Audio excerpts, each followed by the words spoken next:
My precious children of God, I welcome all of you to this program and I greet each one of you in the mighty name of our Lord and Savior Jesus Christ. परमेश्वर के बहुमूल्य संतानों, इस programme में मैं आप सभी का स्वागत करती हूँ और हमारे उद्धारकर्ता प्रभु यीशु मसीह के नाम में आप सभी को अभिवादन करती हूँ। The promised verse which is given to us today is from Zechariah chapter 8 verse 12.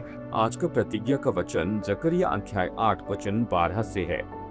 The seed will grow well, the vine will yield its fruit, the ground will produce its crops. क्योंकि अब शांति के समय की उपज अर्थात दाखलता फला करेगी और पृथ्वी अपनी उपज उपजाया करेगी। My children of God, what a great blessing to receive this. परमेश्वर की बहुमूल्य संतानों, सच में यह आशीष पाना कितनी बड़ी बात है। When everything is a blessed life, what more we need in this world? जब हमारे जीवन में सब कुछ बहुत ही आशीषित होगा तो हमें इससे बढ़कर इस संसार में और क्या चाहिए।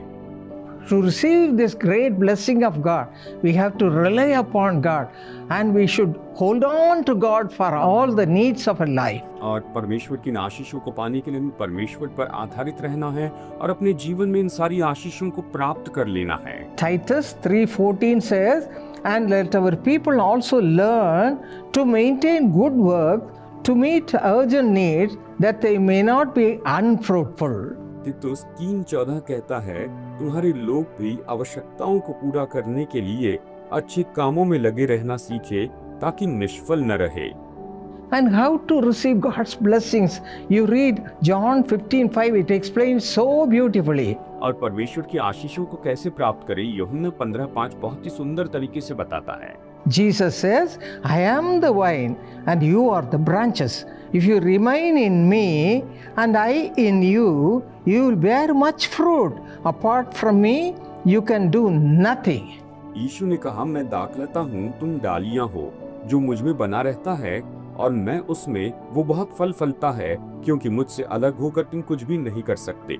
Hebrews 13:15 says like this. और इब्रानियों अध्याय 13 वचन 15 इसी तरह से कहता है, Through Jesus, therefore, let us continually offer to God a sacrifice of praise, the fruit of lips that openly profess His name. इसलिए हम उसके द्वारा स्तुति रूपी बलिदान अर्थात उन होठों का फल जो उसके नाम का अंगीकार करते हैं, परमेश्वर को सर्वदा चढ़ाया करे। Learn to offer a sacrifice of praise all the time, my children of God. परमेश्वर की प्यारी संतानों, हर समय परमेश्वर को स्तुति के बलिदान चढ़ाना सीख लीजिए। 2 Corinthians chapter 9 verse 12 also says the same thing. और दूसरा कुरिन्थियों अध्याय 9 वचन 12 भी यही तो बात कहता है। And Ephesians chapter 1 verse 16 and 20, let me read it to you. इफिसियों अध्याय 1 वचन 16 और 20, आइए मैं आपके लिए इसे पढ़ती हूँ। I have not stopped giving thanks for you, remembering you in my prayers. I keep asking that the God of our Lord Jesus Christ, the glorious Father, may give you the spirit of wisdom and revelation, that you may know him better.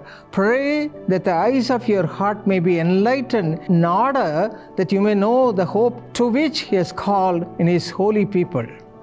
और वचन ये कहता है 16 वचन से आगे, तुम्हारे लिए धन्यवाद करना नहीं छोड़ता और अपनी प्रार्थनाओं में तुम्हें स्मरण करता हूँ कि हमारे प्रभु यीशु मसीह का परमेश्वर जो महिमा का पिता है, तुम्हें अपनी पहचान में ज्ञान और प्रकाशन की आत्मा दे और तुम्हारे मन की आंखें ज्योतिर्मय हो कि तुम जान लो कि तुम्हारी बुलाहट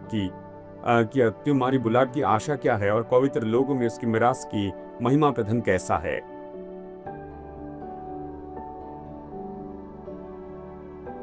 Yes, my beloved children of God, we have to praise God from the bottom of our heart for receiving every blessing from Him. परमेश्वर की प्यारी संतानों और प्रभु के दासों, हमें अपने दिल की गहराई से परमेश्वर को धन्यवाद करना है हमने पाई हुई हर एक आशीष के लिए। 1 Thessalonians 5:18 also says the same thing. पहला थिस्सलुनीकियों 5:18 भी ये तो बात कहता है। By doing this, by praising God at all times for all His blessings, we receive a life which is full of God's abundant blessings. हम परमेश्वर की स्तुति करने के द्वारा हमेशा उसकी स्तुति करने से ऐसा जीवन पाते हैं जो उसकी आशीषों से भरा हुआ होता है। And also, the peace and joy of the Lord will fill us every time we give Him thanksgivings. और जब भी हम उसे धन्यवाद देते हैं तो हर समय परमेश्वर की शांति और उसका आनंद हमें भर देता है। My friends, let us give our lives to God. मेरे दोस्तों, आइए अपना जीवन परमेश्वर Remember the things that we have received from Him.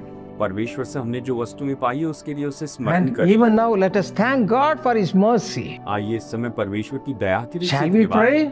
आइए प्रार्थना Our करें। precious Heavenly Father, हमारे बहुमूल्य स्वर्गीय thank you, Lord, for all the blessings you have already given to us, Father. आपने हमें जो सारी आशीषें दी है उसके लिए धन्यवाद देते हैं। Thank you, Lord, for all your goodness and mercy. आपकी सारी भलाई और दया के लिए Even धन्यवाद। now, your people may be asking so many blessings from you, O Father. और प्रभु, इस समय आपसे आपके लोग बहुत सी आशीष मान लगे। Supply all the need. इनकी हर एक Let जरूरत them be blessed abundantly. ये बहुत ऐसे आशीष पाए। In Jesus' name we pray. यीशु के नाम में हम प्रार्थना करते Amen. हैं। आमीन। My friends, are you looking for a beautiful partner in your life? मेरे दोस्तों, क्या आप अपने जीवन में एक सुंदर जीवन साथी की तलाश में हैं? God is ready to give you a partner beautiful both inside and outside. परमेश्वर आपको एक ऐसा जीवन साथी देने के लिए तैयार है जो भीतरी और बाहरी रूप दोनों से सुंदर हो। You can find them in our True Friend Matrimony website. आप उन्हें हमारे ट्रू फ्रेंड मैट्रिमोनी वेबसाइट पर पा सकते हैं। The perfect match from the background of your choice and a godly person is found there. आपकी पृष्ठभूमि के पसंद के अनुसार और परमेश्वर के प्रति विश्वास रखने वाला आदर्श व्यक्ति आपको वहां मिलेगा। Contact True Friend Matrimony website today. True friend matrimony website पर आज ही संपर्क करें।